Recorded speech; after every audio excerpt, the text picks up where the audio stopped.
Bismillahirrahmanirrahim. Assalamualaikum warahmatullahi wabarakatuh. Bismillahirrahmanirrahim. Wassalatu wassalamu ala rasulillah wa ala alihi wasahbihi wa mawala. La hawla wa la quwwata illa billah, amma ba'd. Alhamdulillahirabbil alamin. Puji syukur kehadirat Allah Subhanahu wa taala, dan salawat serta salam senantiasa marilah kita aturkan kepada junjungan Nabi kita Muhammad sallallahu alaihi wasallam. Sahabat-sahabat semua, pada kesempatan video kali ini saya akan membagikan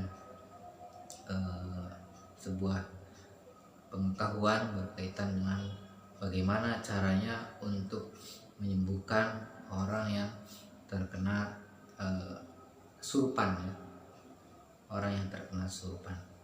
Kesurupan itu adalah kejadian di mana seseorang tidak terkontrol emosinya, tidak terkontrol perkataannya, tidak terkontrol gerakannya, tidak terkontrol pemikirannya, yang disebabkan oleh gangguan jin atau gangguan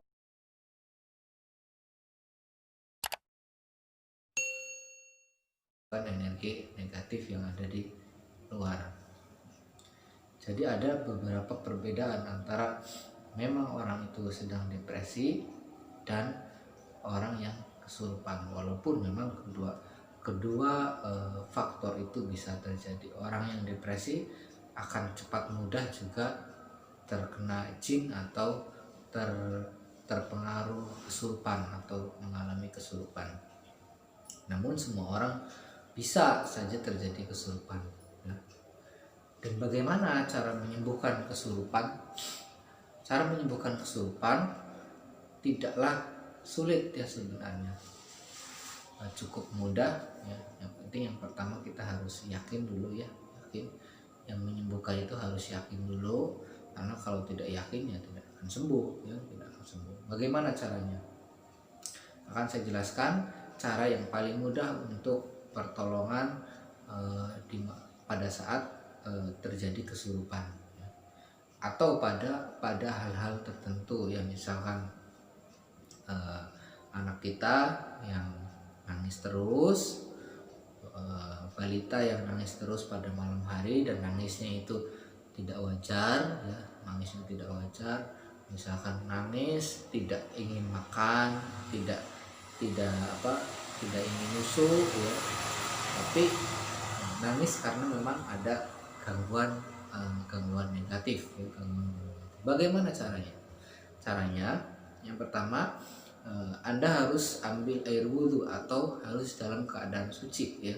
Jadi untuk menyembuhkan kesurupan yang pemula, sahabat-sahabat semua harus suci, ya. Kalau tidak suci tidak bisa, ya, tidak bisa. Walaupun memang sebagian ada yang bisa, namun untuk pemula diharuskan suci, ya, diharuskan suci. Pertama ambil air wudhu, ya, wudhu seperti biasa, silahkan ambil air wudhu. Yang kedua sediakan satu gelas air, ya, sediakan satu gelas air. Air putih, ya, bukan kopi, bukan teh, tapi air putih biasa, ya. Ini sediakan air putih. Kemudian setelah itu sahabat-sahabat semua baca Al-Fatihah di air 3 kali, ya. Dari mulai a'udzubillahi minasyaitonirrajim, ya, sampai selesai dibaca 3 kali, ya, dibaca 3 kali. Yang kedua membaca surat Al-Ikhlas.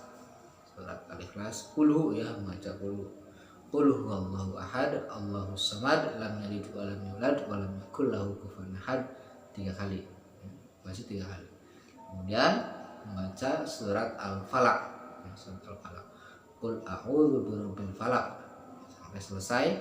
Kemudian membaca surat An-Nas, ya. Qul a'udzu birabbin nas sampai selesai. Setelah itu tiupkan pada air tersebut, ya, tiupkan pada air tersebut.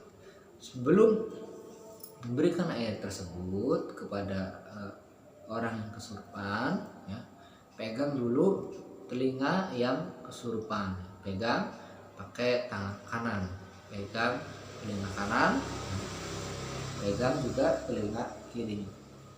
Jadi gantian pegang telinga kanan dulu, baru pegang telinga kiri. Setelah itu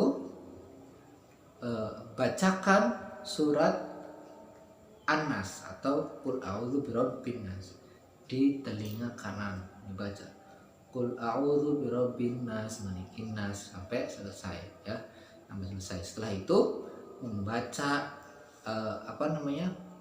azan ya, mengkumandangkan azan di telinga kanan. Setelah baca surat An-Nas, baca azan ya, Allahu Akbar sampai selesai. Kemudian tiupkan di telinga kanan tersebut. Setelah azan ditiup seperti itu ya. Jadi azan di telinga kanan, pertama baca surat An-Nas di telinga kanan, kemudian tiupkan. Kemudian baca juga di telinga kiri, membaca iqomah atau qomat ya, qomat di telinga kiri, kemudian tiupkan juga.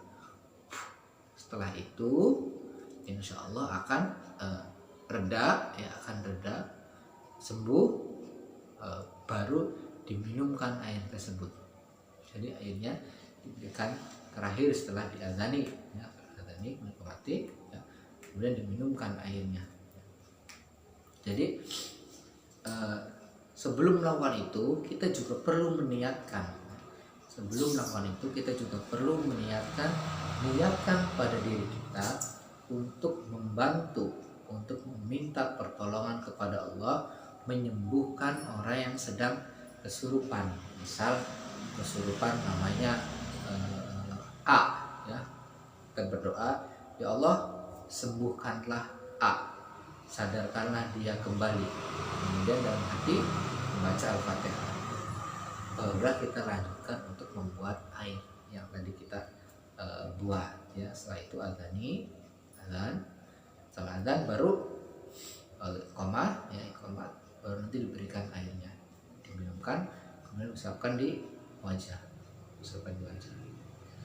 Ya, bagaimana Pak? Ya kalau misalkan bagaimana